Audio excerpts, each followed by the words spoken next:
Hello, happy Wednesday. It looks like I have glowing lanterns for ears. I don't know if that's bothering me or not, but if they move, you'll know that it was. I want to review another non-fiction book today, and that is Richard Ayoade's Ayoade on Ayoade, a Cinematic Odyssey. This book was released at the very end of September last year, and I got it as a Christmas gift from my lovely other half, and I sort of have been reading it on and off for the past month or so. Richard Ayoade is a TV actor best known for a Channel 4 show called The IT Crowd, which I'm not really into, if I'm honest. He's also a TV personality. He does a lot of panel shows, but what I know and follow him most for is being a film director. He directed this movie, Submarine, which came out in 2011, and it's one of my favourite ever movies. He also did one in the year before, called The Double, which I haven't seen, which is really bad, but I will see it. So I just really like Richard Ayoade. I like this sort of character he's made for himself, and I like his humour, and I adore that film, and there's kind of a dissonance with the film and the levels on which it works and its intellect and everything, and then this person who in interviews at the time for the movie just could not give a serious answer. And so I wasn't expecting a serious book when I heard that this had been published, but I definitely wasn't expecting this. This book consists of 10 interviews in which Ayoade interviews Ayoade about his work and his life. There are some people who will say that you have to be familiar with the great film director interviews of the past 50 years in order to fully appreciate what he's doing here. To that I say, peh. The only thing you definitely need going into this book is an understanding of Richard Ayoade and his humour, and the sort of elevated, pompous language of his humour. I mean, he's often seen alongside comedians such as Noel Fielding and Russell Brand, and so if you're not familiar with him, sort of think of them and then put them in a brown suit. So one of the noticeable features of this book, apart from the fact that Ayoade is interviewing Ayoade and it's laid out like an interview, but the other thing is that there's lots and lots of footnotes. And normally when I'm reading novels like older 19th century stuff, I know I should read the footnotes, but I usually don't. But in this book you have to read the footnotes because they're as important as the body of the text. So it's basically interviewer Ayoade explaining something that the interviewee has said, or sort of picking it apart. One of my favourite ones is on page 121. It's in response to the questions, how does one find the true essence of a great artist? How do we get close to them? So it's followed up with this ludicrous paragraph about Keith Urban's cologne, like Keith Urban, and just suede on top, leather underneath, and chocolate sandwich between the two. It's an almighty sense, and yet the price isn't ungodly. It's just ridiculous. This book is ridiculous. Eventually the interview parts finish and it moves into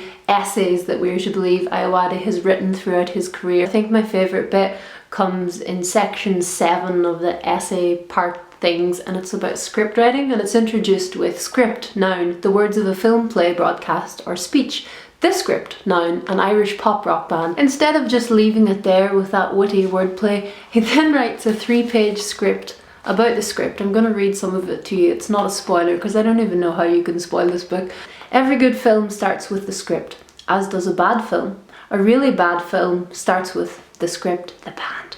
Unless it's a biopic of the script, in which case it may also end with the script, like a mad snake eating its own tail. It's just why, but at the same time, why not? So I guess the thing about this book is that it's written for people who are already fans of Richard Ayoade. It doesn't have any intention of honestly telling you how he goes into his movies and how he goes into his TV work, because it's funny, and if you dedicate so much to sort of maintaining a character in all your appearances and everything you do, then to carry that over to a book and do that so well is to be applauded. But I was reading a review by The Telegraph, and that review said that it was a 300-page in-joke written in pompous rhetoric for people who are fans of him and no one else. And I think maybe that's where it's challenging, because autobiographies, for example, books about people, I've read all sorts of autobiographies. I read Keith Richards' autobiography years ago, but when I knew like 3 Rolling Stones songs, and I really enjoyed it, and I got so much out of that book, because it doesn't matter if you're a fan of the person or if you know very much about them, because autobiographies are designed to sort of give you a life story and then you will know something about them. And similarly, film interviews and books about writing, they tend to give you something, they tend to teach you something, and so I think that's where people have sort of fallen short with this book. Please don't buy this book to a friend or a relative as a gift thinking, oh, I've seen him on TV, maybe they'll like it, because they won't.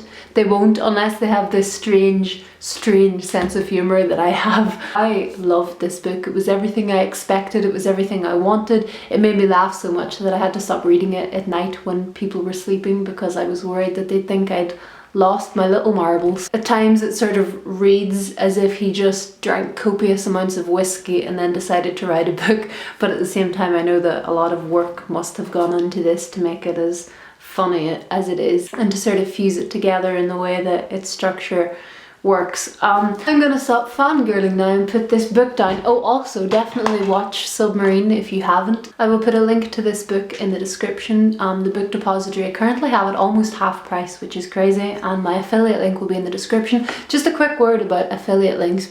Affiliate links, I have one for the Book Depository and I now have one for wordery.com. Both of those are websites that sell books and they do free delivery worldwide. So my affiliate links, which are always in the description of book reviews, are like a unique URL with my name in them, and that means if you buy the book or any book on their site, then I get a little percentage. I get a commission. It doesn't cost you anything more to buy the book, it just means that a little percentage of the sale that the company gets goes to me, and that allows me to buy more books, to make more videos, to tell you about the books and the videos. Please don't ever feel obligated to use them, but I really appreciate it when you do. I have 2 affiliate links now because I can't always find the editions that I'm showing you on the Book Depository. Sometimes I have the paperback and I end up linking you to the hardback, and so I'm basically going to be including whichever one is cheaper. That's how I'm going to do it. I think that's all I wanted to say about that. Thank you very much if you've used them in the past, I really appreciate it. Okay, let me know if you've ever read a book by a famous person who you admire and what you thought of it. Okay, bye.